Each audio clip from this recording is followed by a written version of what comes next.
is upon our lives. The mercy of God is upon our families. You know, God asks us to do great things. I mean, when God asks you to do terrible things, it's because he wants you to achieve great purposes. Since you will not just be a person, you will not just be a treasure, you will be a peculiar treasure, one of a kind, not many. You know, gold, you can get gold, many kinds. Diamond, anybody can go to Shane and Company in Linwood and in South Center Mall and get a diamond today. But the kind of diamond which is on Queen Elizabeth's crown, it's a peculiar kind. You can't get it anywhere. He says, you are a peculiar person. Say, I'm a peculiar treasure. Say, I'm a peculiar treasure. The God of heaven has his hand upon your life. But how do you access that treasure? How do you become what has been spoken?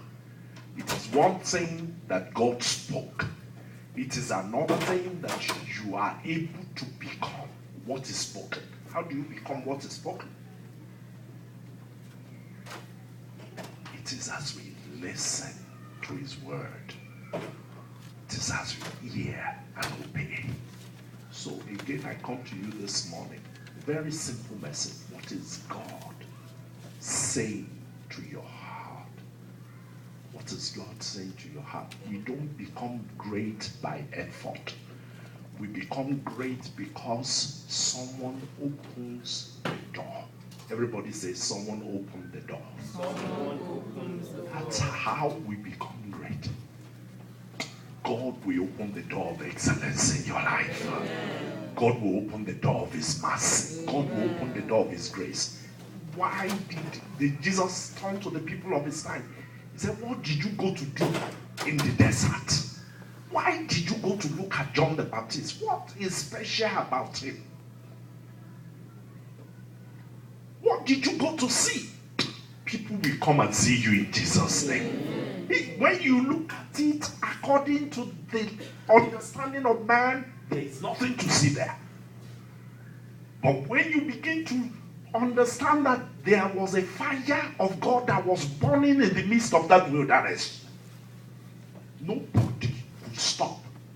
Everybody must come.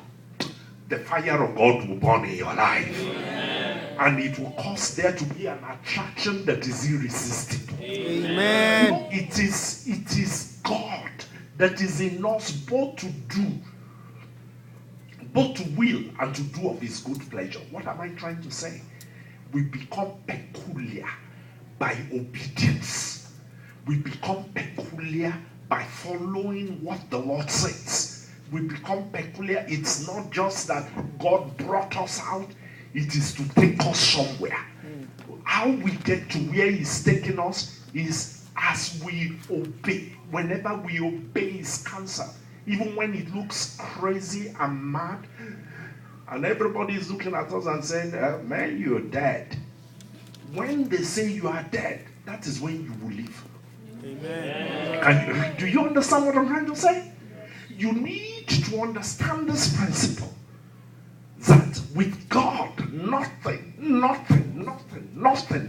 shall be impossible for you.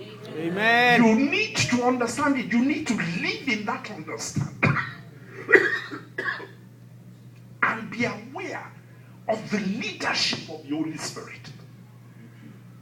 This is all I'm saying. So what is God saying to someone today? He said to the children of Israel, if you will do this simple thing, obey me. Obey my covenant. Very simple, isn't it? You will think that for God to do A, B, C, D, he will tell you, okay, pour water upon the rock, put a little bread inside it, add some orange juice, put some olive oil. Is a lot of that They are additional. At the core of my action is my choice to differentiate you. I have chosen to differentiate you. All the burnt offering and the peace offering and all the offerings, they are to help you. They are to help you. What is at the core of my engagement with you was that I brought you out and I'm taking you somewhere. That's why in the New Testament, he doesn't bother us with all the sacrifices.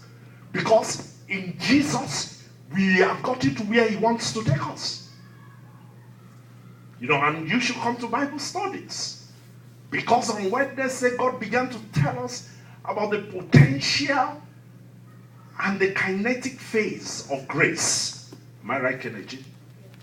There's a potential component where God makes you like a mighty mountain. You are immovable. You are the energy is there. It will take an earthquake to shake you. Even when the earthquake comes, you are still there standing. Even when it erupts, nothing can shake you. There's the potential energy component of grace. Can you now imagine Mount Rainier getting up one day and say, I am going for a walk? And it begins to move. And that mighty energy becomes a kinetic energy. And the mountain, what can stand in his presence? That's why the psalmist says, even though the mountains move, he's describing an impossible circumstance. And I say to you, brothers and sisters, it is the will of God to do in your life that which others consider impossible.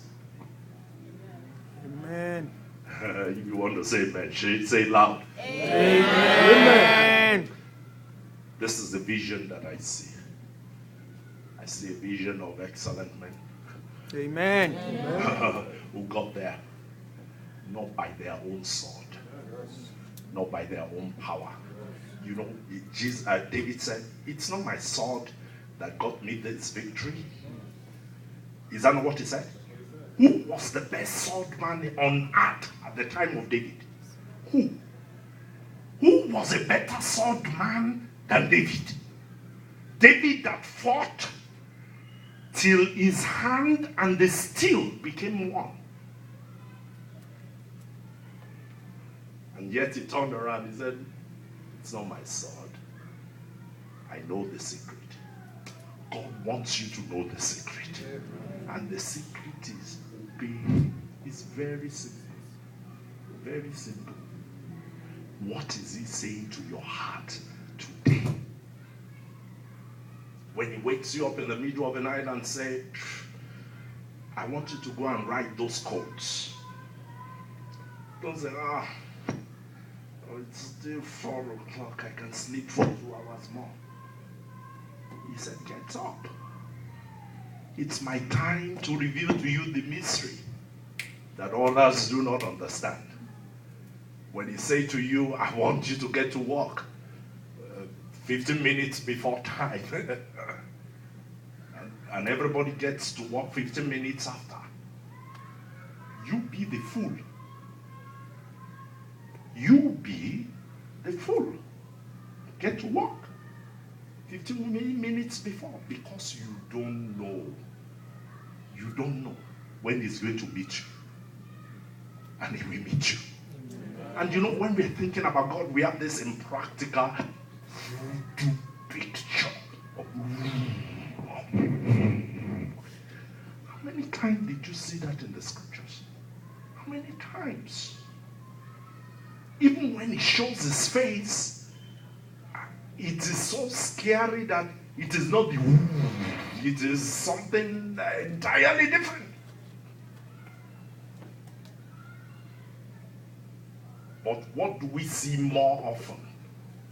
What we saw more often is a practical engagement with the everyday life of the people. Practical things. Practical, simple things. God is asking us to do. the simple things in his name and to do them well. The simple things like knowing that your spirit is a living being. Say, my spirit is a living being. It's different from my soul. And he speaks. As you say, some people are not sure. This is my spirit is a living being. I don't know the difference between the spirit and the soul, Jared. Let me, it's different. It's a weakness of your